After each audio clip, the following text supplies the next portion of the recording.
Assalamualaikum warahmatullahi wabarakatuh. Halo Sobat Setia Hidayahku. Masih bersama channel kesayangan Anda, yang akan berbagi kisah menarik, asik, dan sampai bisa menyayat hati. Sebelum kita simak kisahnya, alangkah baiknya Sobat semua klik subscribe, like, komen, dan nyalakan loncengnya agar Sobat semua bisa update video selanjutnya. Dan agar channel ini bisa lebih berkembang. Oke, langsung saja ke kisahnya.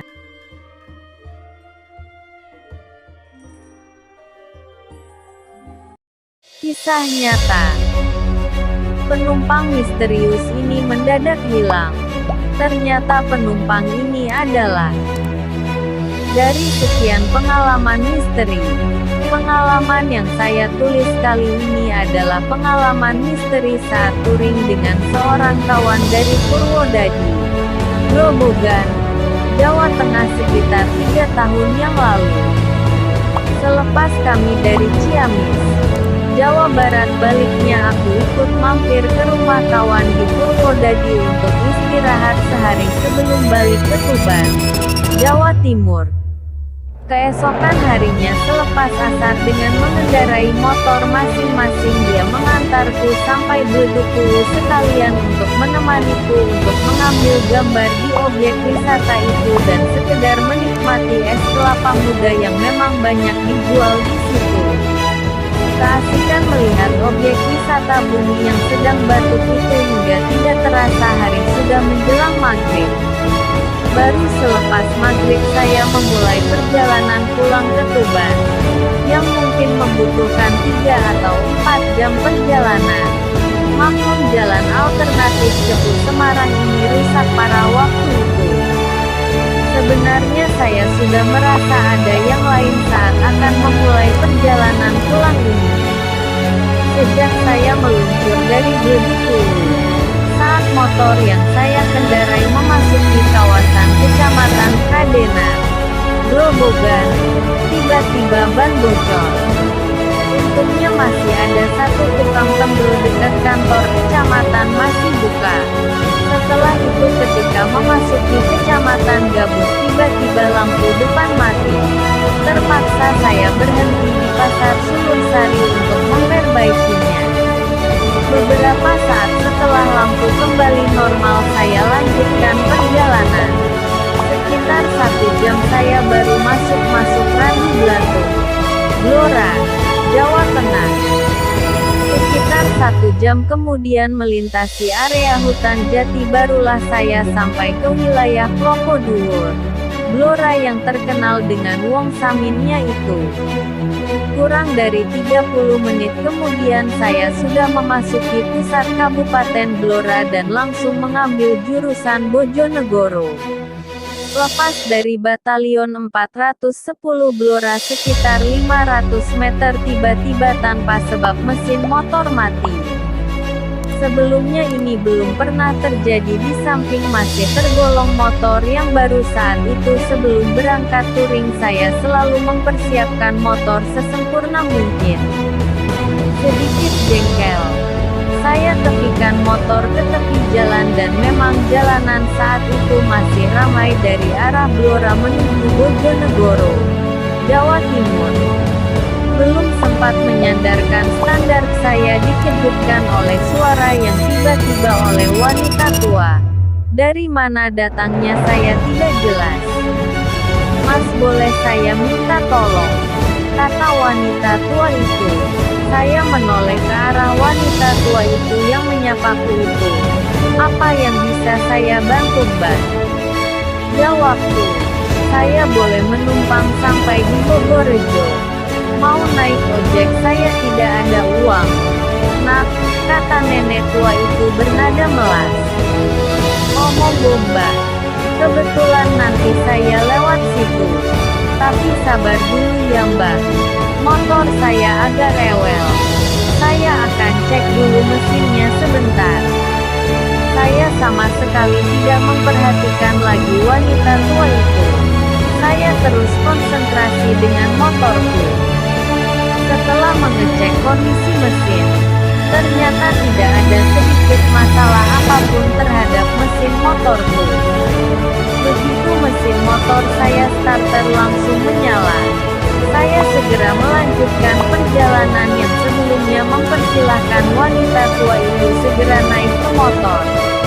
Pegangan yang Mbak, sambil aku lajukan motor.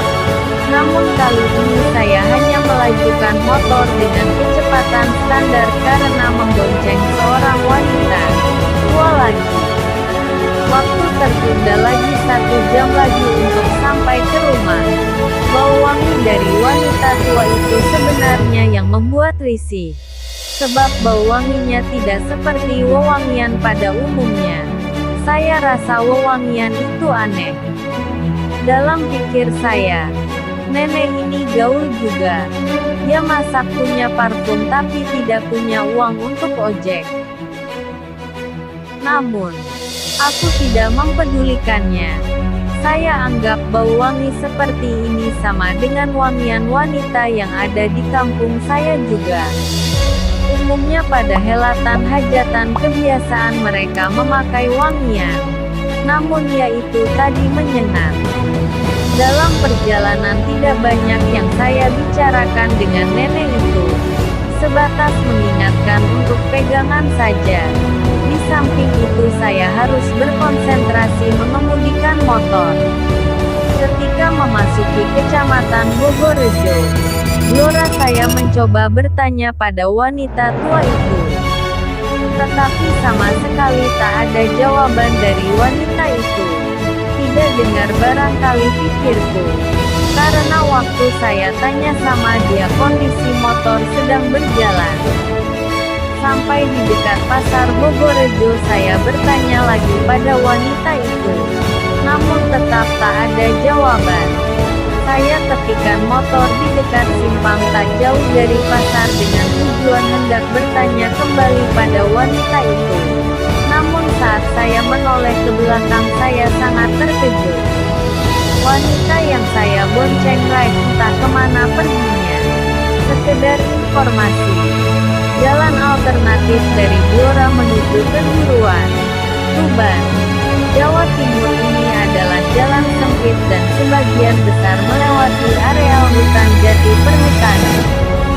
Karena sudah merasa terlambat dan semakin beranjak malam, saya berusaha tidak peduli apa yang barusan terjadi sekalipun dalam hatiku penuh tanda tanya. Karena jalanan bergelombang saya tidak bisa memacu motor lumayan kencang meskipun jalanan lenggang. Lepas dari Bogorejo itu saya memperlambat motor karena di kejauhan tampak banyak lampu seperti ada orang tontonan orang sedang punya hajatan. Ternyata bukan setelah saya berhenti di situ. Keramaian itu seperti pasar malam tapi tidak ada komedi puter di situ. Seperti pasar malam pada umumnya. Banyak sekali orang keluar masuk tempat tersebut. Selain menikmati makanan dan banyak juga mereka yang coba membeli pakaian. Karena semenjak tadi masih di atas motor segera saya tepikan dan bergegas memasuki pasar tersebut yang boleh dibilang ramai meski malam sudah mulai beranjak larut malam. Karena tujuan masuk ke pasar malam ini adalah untuk mengisi perut. Setelah mencari kesana kemari, tak jauh dari tempatku berdiri ada satu warung bakso. Saya pikir bakso paling tepat karena panas dan lumayan mengurangi rasa dingin juga. Sambil menunggu bakso yang saya pesan disajikan saya menyalakan sebatang rokok. Namun saya merasa ada yang aneh ketika memperhatikan orang-orang di sekitar pasar malam itu. Dalam hatiku bergumam, aneh sekali pandangan mereka kosong semuanya. Banyak suara riuh rendah tetapi mulut mereka tidak ada yang berbicara. Lalu itu suara dari mana? Biasanya orang di desa selalu bertegur sapa sekalipun mereka tidak saling kenal. Dan kali ini bulu kudukku mulai merinding. Namun saya berusaha tetap tenang. Karena saya menganggap itu adalah angin yang berhembus perlahan. Sekalipun pasar malam tersebut hanya diterangi dengan cahaya lampu-lampu Petromax, namun suasananya terang dan ramai. Untuk menghilangkan rasa jenuh dan bosan, saya mengeluarkan handphone lalu mencoba SMS ke orang rumah sambil melihat jam yang sudah menunjukkan pukul 23.58 waktu Indonesia Barat. Saya tidak menyadari kalau saat itu sedang atau barangkali berada dalam dimensi lain. Kemudian saya masukkan lagi handphone dan melepaskan lagi pandangan ke arah balik. Saya duduk. Saya mendapati pasar malam yang mulai sepi. Bahkan hampir separuh wilayah pasar malam yang tadi saya lihat tinggal sebagian saja. Sama sekali masih belum menyadari apa yang saya alami. Saya menganggap kalau sebagian orang sudah membereskan dagangannya karena sudah larut malam. Saya masih tetap santai. Kembali saya melihat ke arah warung tempatku memesan bakso. Penjual bakso itu tampak sibuk karena melayani orang yang lebih dulu dariku. Lalu saya melepaskan pandanganku ke arah samping. Ternyata sudah gelap, tinggal beberapa penjual saja. Kembali saya dibuat heran. Waktunya begitu cepat. Seharusnya orang beres-beres makanan waktu minimal setengah jam. Akan tetapi ini hanya terjadi beberapa detik saja. Sungguh-sungguh aneh. Lalu saya lihat ke arah warung bakso tempat saya pesan tadi. Ternyata masih juga sibuk dengan pembeli yang lain. Ketika saya menoleh kembali ke samping kanan, ternyata sudah gelap. Dan begitu kembali menoleh ke arah penjual bakso yang ada di depanku, ternyata sudah gelap. Seketika saya terperanjat kaget. Sementara sinar bulan saja yang tampak tetap terang. Kemana penjual-penjual tadi? Mampu. Dengan cahaya bulan perlahan-lahan saya memperhatikan sekeliling. Saya lebih terkejut lagi ketika melihat batu nisan di tempat saya duduk. Dan yang lebih terperanjat lagi, tempat yang saya duduk yang sebelumnya adalah terlihat bangku, ternyata adalah kijingan makam. Saya bergegas meninggalkan tempat ini dan langsung menyalakan mesin motor. Sebisa mungkin saya berusaha tenang mengemudikan motor menuju kejuruan. Sambil tentu saja dada terus bergemuruh. Wallahu bishawab.